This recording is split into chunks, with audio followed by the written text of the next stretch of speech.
Oke, Sebong datang lagi dalam acara obrolan Sebong. Kita tadi membahas tentang sekolah depending what next. Di episode pertama kita membahas tentang daring.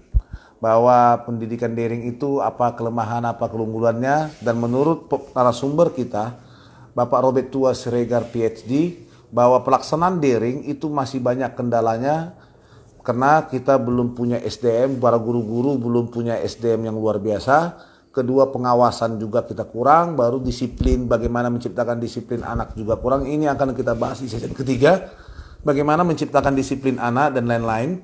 Kita ingin juga melihat bahwa sejauh mana, apakah yang model yang harus kita buat, dan apakah risiko sekolah kurangnya kualitas ini juga akan menjadi sesuatu yang harus kita terima.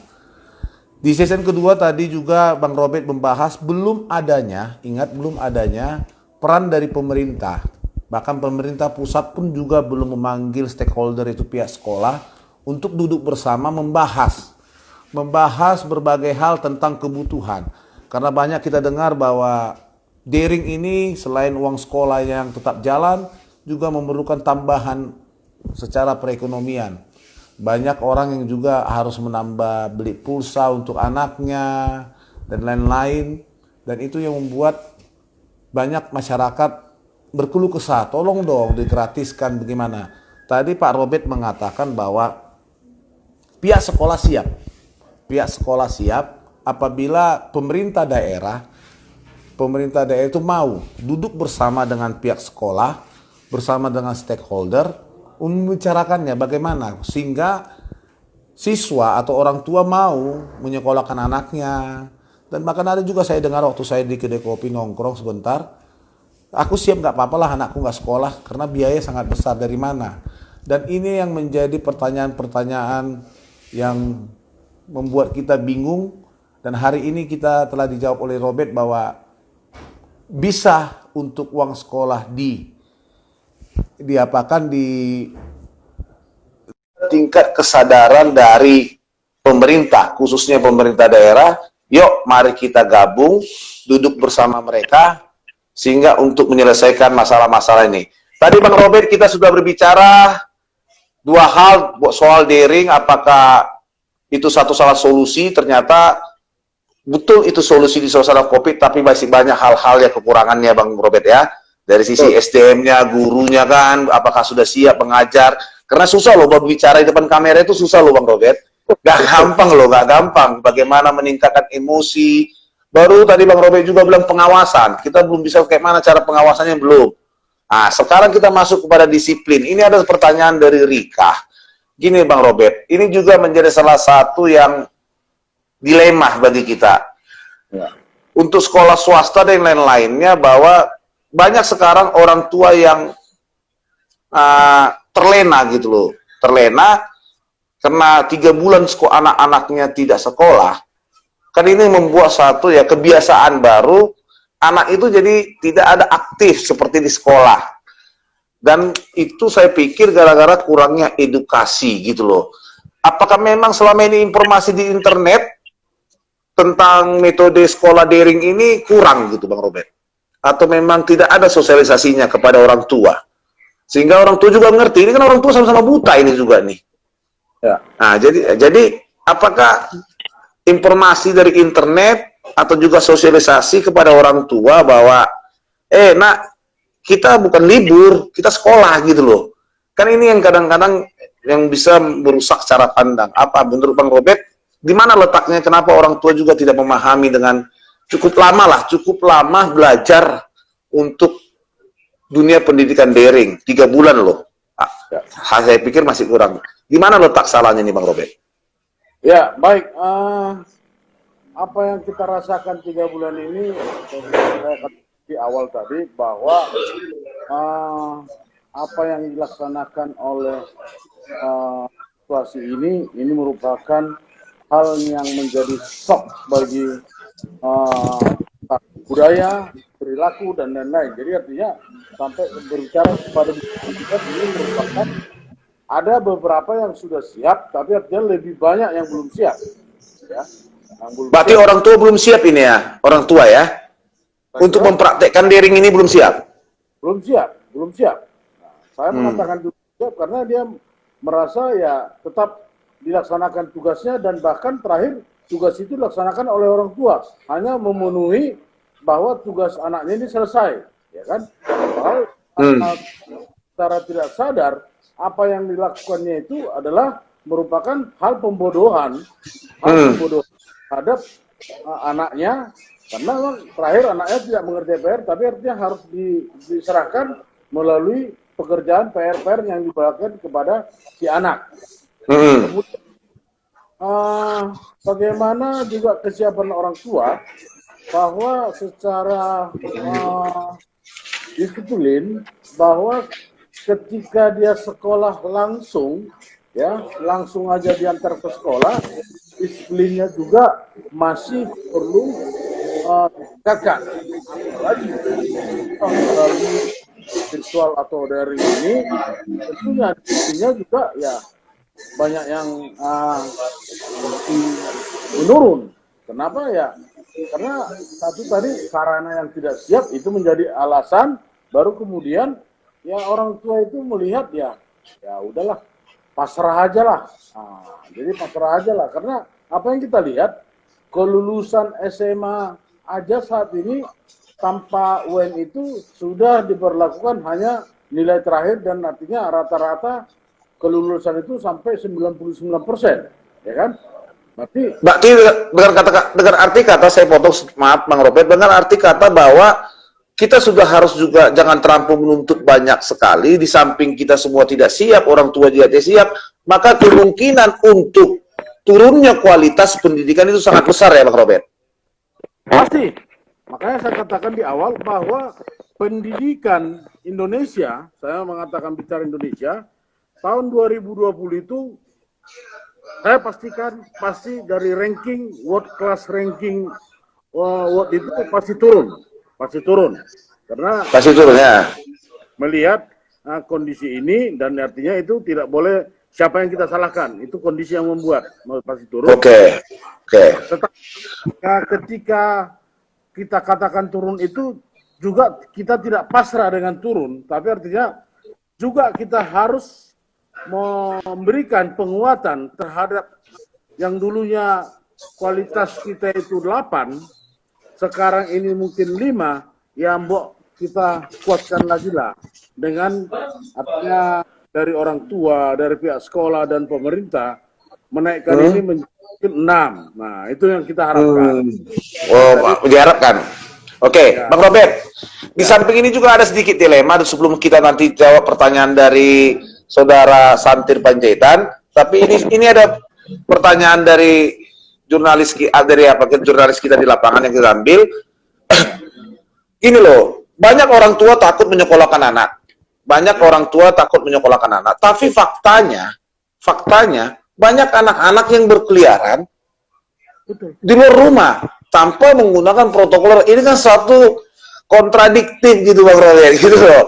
Jadi sebenarnya itu juga menyangkut tadi sosialisasi gitu loh. Sosialisasi ya, kita jangan keluar rumah, anak-anak dijaga kan gitu. Tapi faktanya ketika pemerintah bilang kita sekolah, protes. Tapi di luaran anak-anak bebas gitu loh.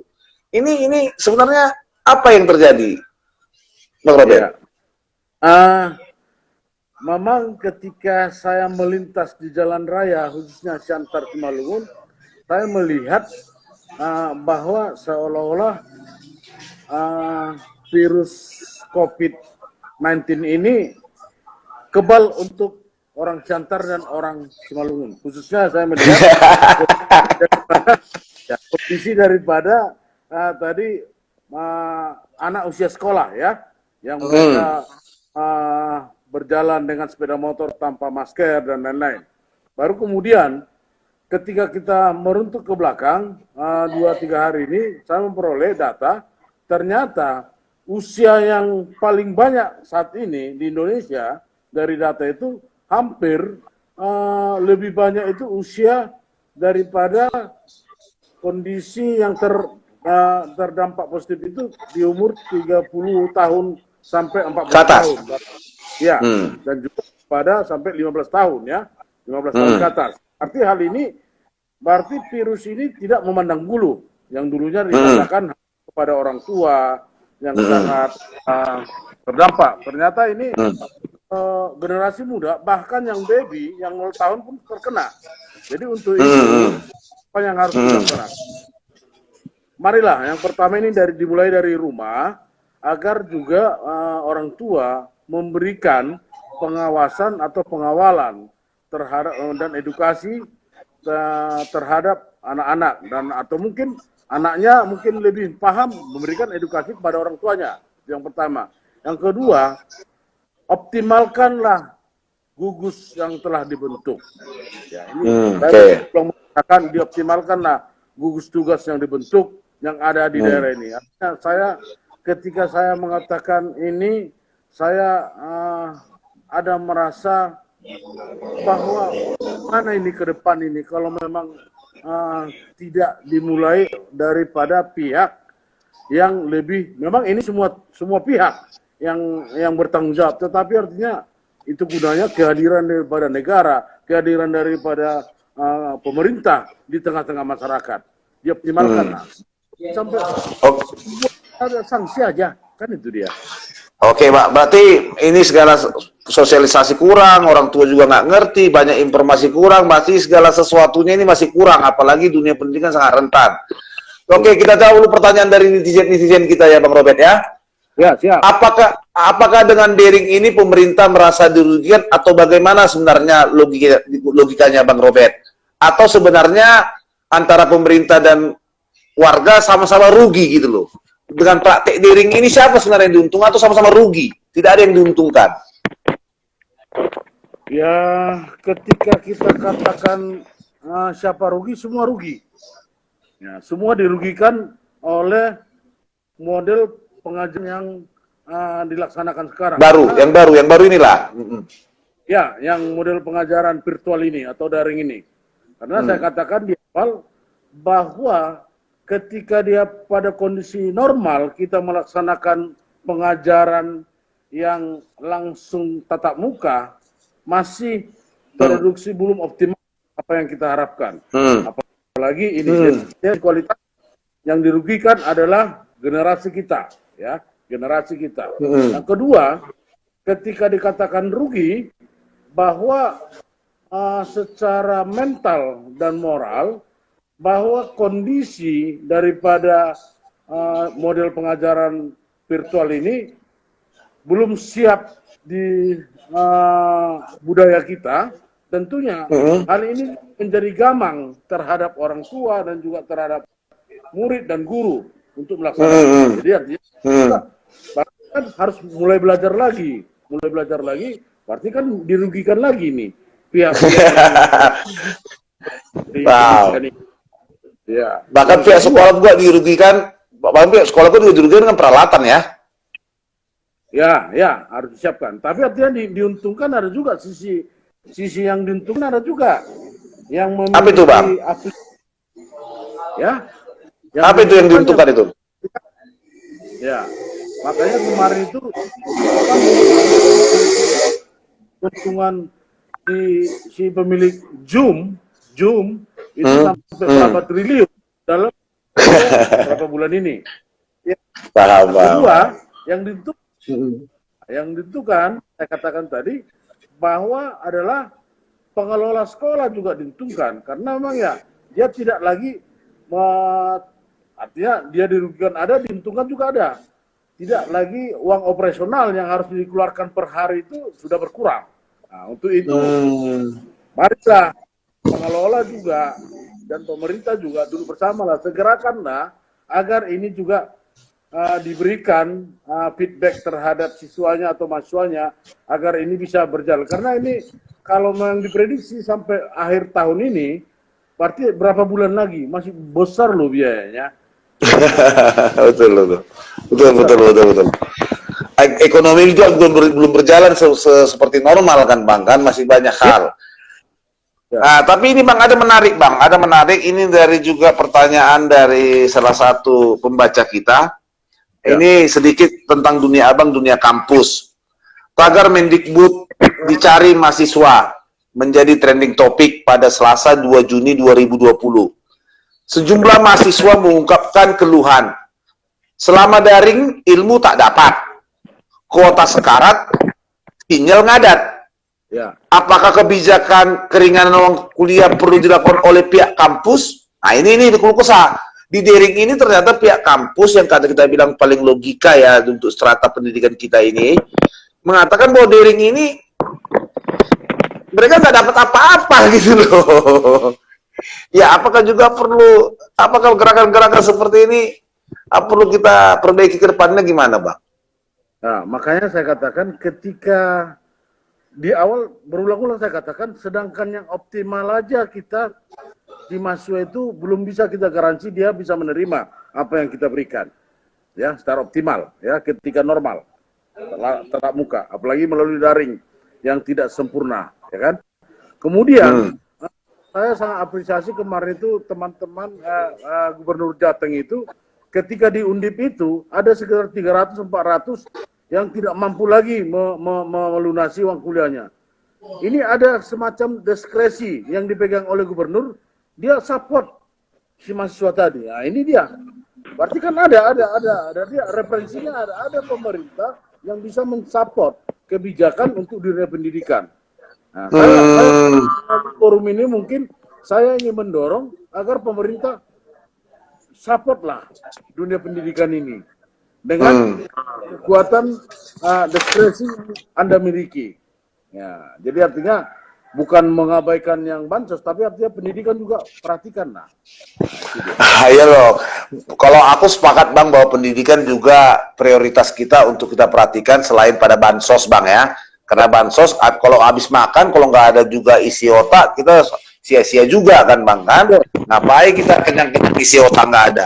Jadi gini Bang, seterusnya melihat situasi inilah Bang, melihat situasi ini, situasi yang sekarang terjadi. Menurut prediksi Abang, kita sudah bahas tadi season pertama, kita tidak bisa melakukan daring secara optimal. Kedua juga kita bahas bagaimana peran pemerintah pusat bahkan daerah tidak ada, walaupun ada salah satu gubernur di Jawa Tengah yang sudah memulai inisiatif ya Bang ya, untuk membantu para mahasiswa bahkan siswa. Baru lagi kita melihat bahwa soal disiplin juga kurang. Menurut Abang gini loh Bang, apakah menurut Abang kapan kemungkinan sekolah ini bisa kembali kita mainkan? Baik, saya feedback ke belakang, tetap saya melihat daripada protokol kesehatan. Ketika memang standar kesehatan yang sudah kita miliki sudah mumpuni, saya ambil salah satunya mulai daripada laboratorium tes PCR. Sumatera Utara yang memiliki hampir lebih kurang 13 juta penduduk, ya. Sumatera Utara hampir memiliki 15 juta, 13 juta, 15 juta penduduk, hanya memiliki 2 laboratorium PCR, itu di USU dan di Adam Malik. Kita bayangkan ya, ketika memang ini semua terkena sekian persen, apakah laboratorium ini kesiapannya sudah ada? Jadi untuk itu ya gubernur juga di sini agar kita dorong agar membuat semacam ya permintaan, atau mungkin tadi saya katakan dia punya diskresi wewenang keuangan. Seperti Jawa Timur saat ini dia menyiapkan 2 mobile laboratorium PCR. Nah, jadi artinya kenapa tidak di daerah juga? Oke lah, berapa miliar? Apakah 2 miliar itu? Kenapa dari sekian puluh miliar anggaran di daerah itu kenapa nggak disisihkan untuk laboratorium mobile tersebut? Berarti sekolah bisa dijalankan apabila kita punya 1 mobile laboratorium? Enggak, artinya itu salah satu parameternya ya. Satu ya, oke. Oke. Kemudian mentalitas dan ada garansi daripada apakah orang tua yang perilaku anak-anak ini selama di sekolah tidak bersentuhan secara langsung. Ada pengawasan kuat. Nah, itu yang kedua. Yang ketiga. Berarti gini Bang, yang kedua kita bahas dulu. Yang kedua berarti orang tua harus juga mulai belajar lah Bang ya.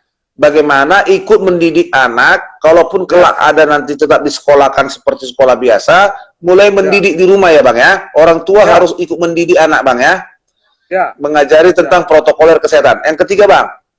Ya, yang ketiga, bahwa pengelola sekolah juga harus merubah, bentuk lokal sesuai dengan standar kesehatan. Yang dulunya satu lokal itu 40 orang, ya 40 orang, berarti dia harus mempersiapkan mungkin hanya 15 orang satu lokal untuk menjaga jarak. Oke. ya, dan juga harus mempersiapkan kelengkapan yang harus dipersiapkan di sekolah sesuai dengan protokol kesehatan tersebut. Itu yang kita harapkan. Yang keempat, kita berharap agar vaksin ini juga secepat mungkin ditemukan. Ya, vaksinnya secepat mungkin ditemukan. Itu saya kira. Oke Bang, berarti dalam inti kata kalau kita mengharap kita bisa sekolah lagi untuk dalam waktu dekat ini sangat susah, maka mau tidak mau kita daring dong Bang. Ya. Daring dong. Itu kan pilihan yang tepat untuk saat ini. Jadi kita jangan lagi berharap bisa menyekolahkan anak. Tetapi Bang, apakah semua tingkat sekolah itu Bang? Karena yang paling ditakuti lah playgroup, TK, SD, yang kadang-kadang belum mempunyai logika ya kan Bang, kan dalam bermain, dalam apa. Apakah tingkat SMA dan perguruan tinggi kita nggak bisa menjamin Bang, bahwa itu bisa kita laksanakan? Baik. Karena mereka mungkin lebih punya logika. Oke.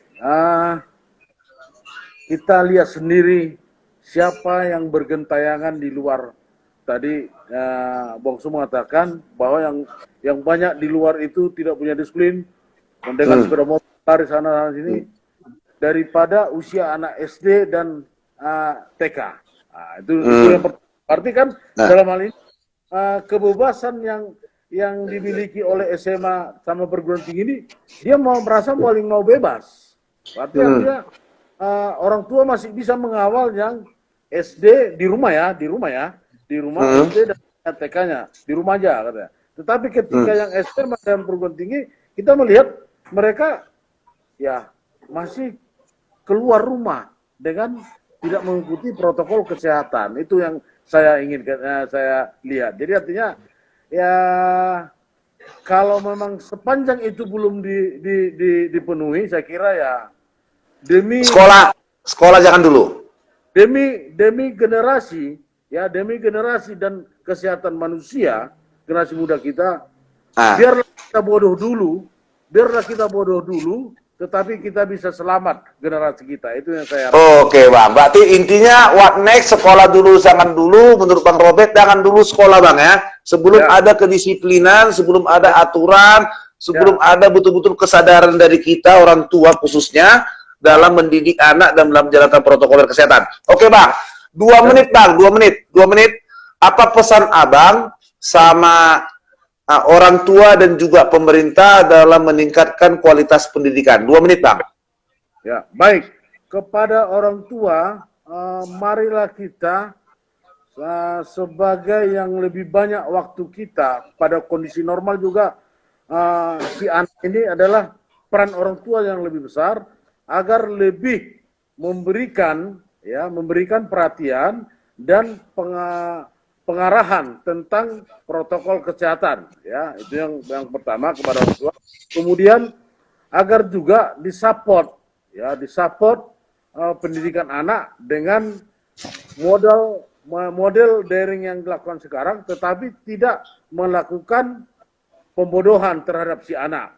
Itu kepada orang tua. Bang, pembodohan berarti orang tua harus memberikan juga anak itu untuk berkarya sendiri gitu loh Bang ya? Iya, mengerjakan Oke. gitu.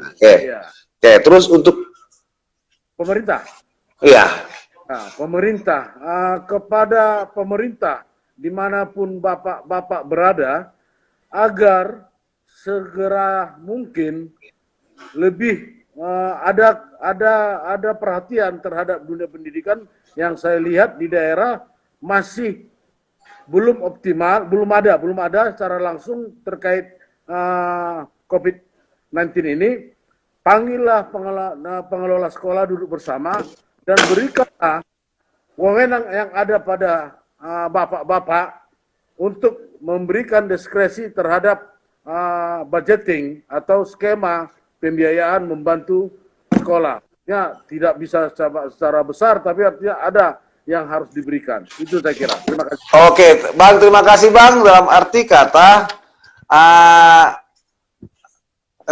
bahwa kita apapun ceritanya untuk saat ini untuk kembali ke sekolah nyata, jangan dulu sebelum kita siapkan semuanya Bang ya. Tetapi di samping itu juga kita berharap karena daring adalah pilihan yang tinggal satu-satunya pilihan untuk meningkatkan kualitas, maka juga ada dong dari pemerintah untuk menyiapkan perangkat-perangkatnya. Tapi sebenarnya Bang, kalau pemerintah mau, sebenarnya kita seluruh daerah kita ini bisa pakai internet, bisa Bang. Kalau mau, karena teknologi ini sangat sekarang udah. Kalau mau Bang ya, kalau mau itu persoalannya.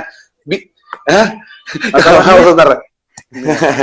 Nah, baru yang ketiga Bang, bahwa saat ini ya orang tua supaya juga anak itu juga kan dalam kalau daring selalu Bang kan rusak juga pergaulan sosial kita kan Bang kan, kita nggak bisa membentuk mental, kita nggak bisa bersosialisasi.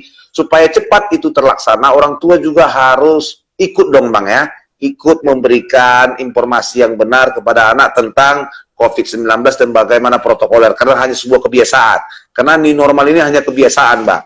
Oke Bang Robert, mungkin nanti kita akan ketemu lagi dalam sesi-sesi berikutnya Bang Robert. Jangan apa Bang ya, jangan nolak Bang ya untuk selanjutnya Bang ya. Kalaupun ada nanti diskusi-diskusi Bang di Sultan Agung, panggil kita Bang ya. Siap. Terima kasih untuk waktunya Bang, Tuhan memberkati Bang. Oke, God bless you. Oke, kepada pendengar channel IG Hetan News, itulah tadi kita diskusi bersama dengan Robert Tua Siregar PhD membahas tentang sekolah depending what next. Hasil diskusi kita mengatakan sekolah jangan dulu karena masih berbahaya, masih banyak juga orang tua bahkan anak yang tidak ngerti apa itu protokol kesehatan untuk menangani COVID. Di samping itu daring jadi pilihan yang terakhir, pilihan satu-satunya bagi kita dunia pendidikan, karena itu juga kepada pemerintah persiapkanlah perangkatnya. Dan juga kepada pemerintah juga sangat berharap Pak Robert supaya memberikan keringanan kepada warga, turun dong dengan stakeholder, bicara dong bagaimana dengan uang sekolah, bagaimana dengan biaya-biaya internet dan lain-lain, karena tidak semua juga punya uang. Jangan jadikan pendidikan itu mahal, ingat, jangan jadikan pendidikan itu mahal, karena itu akan berujung pada tingkat kualitas pendidikan kita. Oke, ketemu lagi, dan kami juga akan mengatakan bahwa siaran langsung ini juga akan bisa kita saksikan dalam 3 episode di YouTube Hetan News. Bagi yang mungkin tidak bisa nonton hari ini, bisa nanti kita share di YouTube kita Hetan News. Oke, ketemu lagi dengan saya di lain kesempatan, si Ebong dalam obrolan si Ebong. Mwah.